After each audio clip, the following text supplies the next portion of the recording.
Here we go. Today is a pretty big day. I got two exciting announcements to share. First, I gotta say, I've been riding along for a few minutes, quite a while actually, and it took a bit of courage for me to hit that record button and start this journey here with you. We'll see how this goes. So, two announcements. I think the second one is more exciting. We'll get to that one in a minute. The first one, I'm starting a YouTube channel, and this is it. You have found it. So what am I going to talk about on my YouTube channel? I'm going to talk about big transitions, talk about travel, and talk about personal finance, specifically taking the step to making income and not making income. And that leads us to the really big announcement of the day. What day is it? Well, today is Sunday of Memorial Day weekend. And I'm going to share in real time with you here what happens to me and my wife and my kids and my thoughts over the next few years. Friday, I made a pretty big decision. This is announcement number 2. This is the big one. Pretty big decision. So I'm retired. I'm only 55 and a half years old, but I've decided to wave the flag and start the next phase of my life. And I'm going to share that with you here on this channel. I'm Wolfgang. This is my next big step.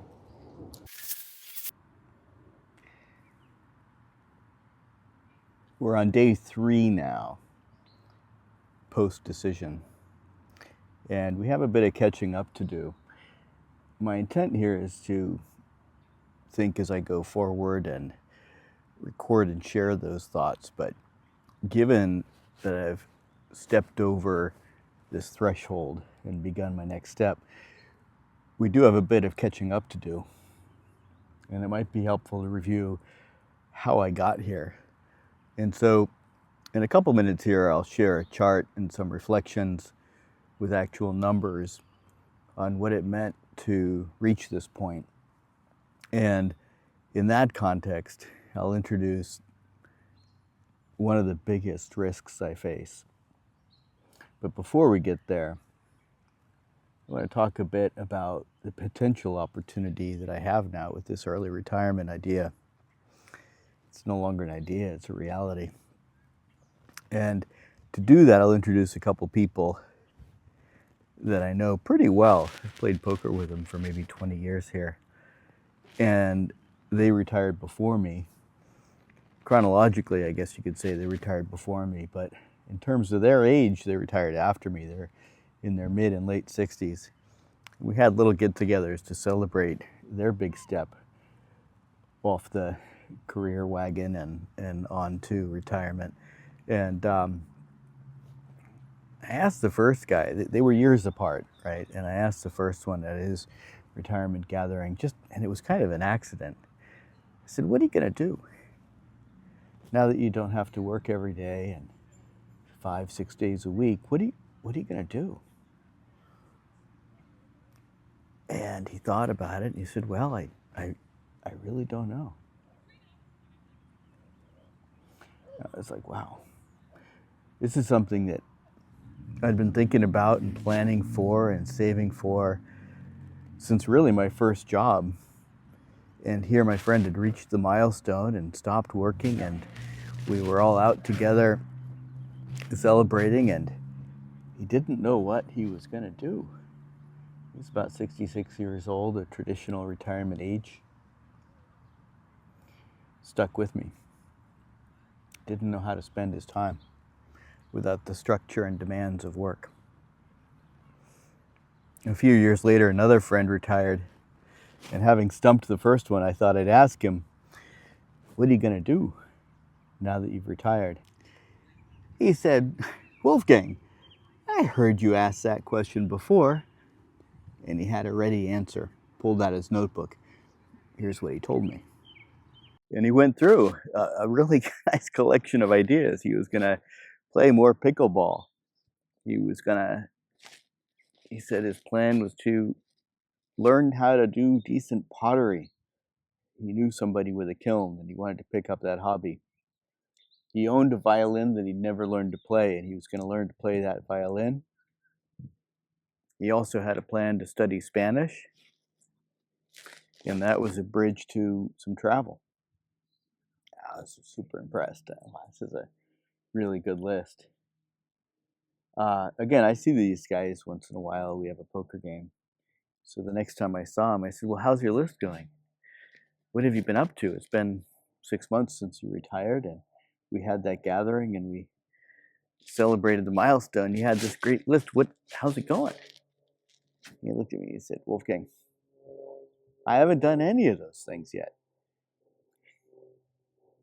And so one of the things that occurred to me, maybe I'm overemphasizing these two examples, that people I knew pretty well hit 66, 67 and retired with, I think, I don't know the details, but I think they had good means. They had houses that were paid for, savings in the bank, annuities, whatever.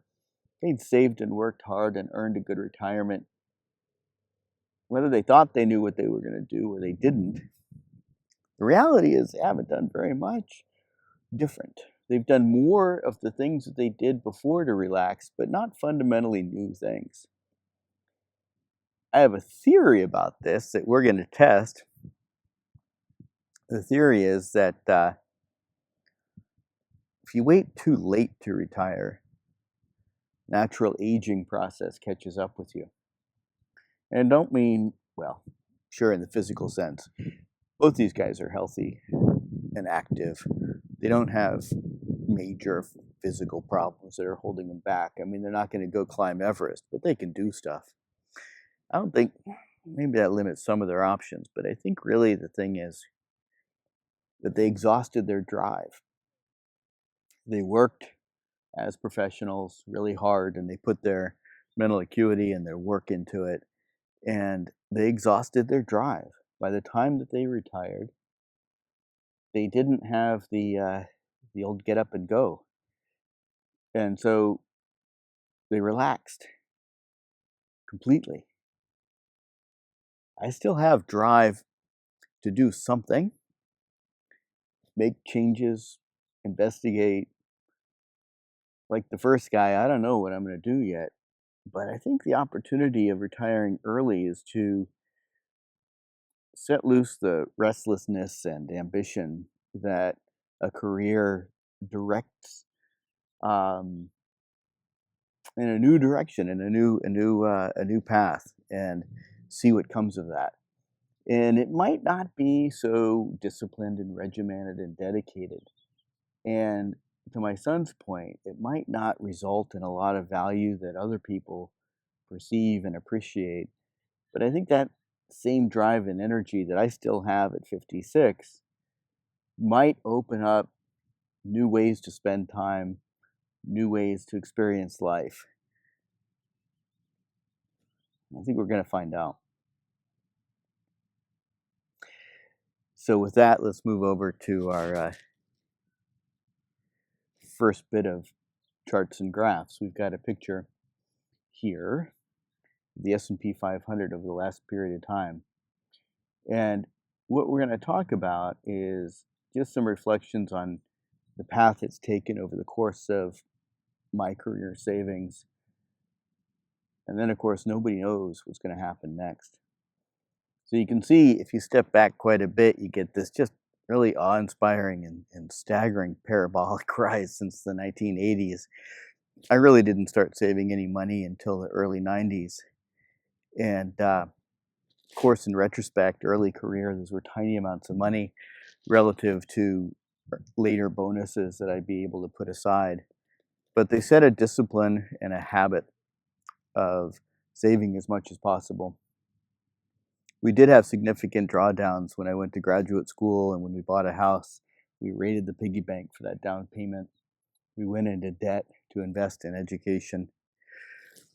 And then there were long, long periods with really disappointing returns from the peak of the dot-com irrational exuberance in 2000, and then followed by the 2009 financial crisis. A lot of people like me saw no real gains in the market for almost 12 years during that period. And with discipline, though, we bought and bought and bought, shoveled that money into the 401k every year, maybe tried to also squeeze a little bit into a brokerage account along the way. And then the rise starts. And has continued unevenly through now. And of course, I'm not going to get too distracted here with what might have been the underlying drivers, but the fact is we're near all-time highs now. And one of the things anybody retiring should be aware of is the sequence of returns risk. The markets don't perform smoothly, and you want to be careful, because if the moment you step off and retire, you're at a local high, like we saw in 2001, it's entirely possible that you might be in for 8, 9, 10, 12 or more years of flat returns in the stock market. If you want to get discouraged, you can go look at what's been happening in Japan for the last 30 years. Those savers did not do super well. In many ways, retirement is a transition from basically having confidence and faith in your ability to deliver value that people appreciate, deliver value that you can ask that they compensate you with good remuneration and good pay, and then be smart with that money. But you always have your skills, and you've got your direct contributions, and you're in the market pushing hard for what you think you can earn. When you retire, all that changes. It's one of the scariest things for me. Having contributed a modest amount through my career and saved the part that I was handed then, now I'm counting on everybody else to do the same thing. I'm not contributing value anymore. In fact, I'm going to be drawing down savings. My wife and I will spend more than we contribute with all probability here. And so put that money into the market, and we hope, and I think it's sort of an optimistic thing to say, that we hope that everybody that gets a little tiny slice of that allowance of capital finds a way to go off and do something useful and productive, and then that might lead to some returns for people like me that are banking on it.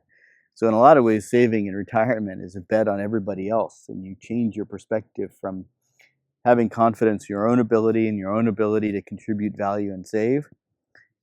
Retirement means you're now counting entirely on other people to do that. Now, of course, the underlying truth is we are always counting on each other. You don't really achieve all that much alone. You have to have a team around you. You've got to have a society around you. You've got to have rules that work. So really, individual success was a bit of an illusion all along. And retirement, I think, strips that away.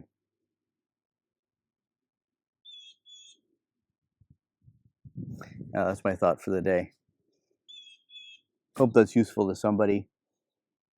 Going forward, I'll introduce more charts and graphs.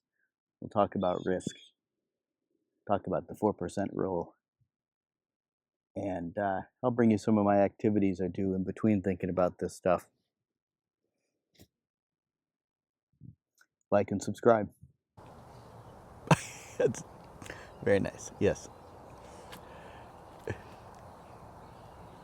Cheers.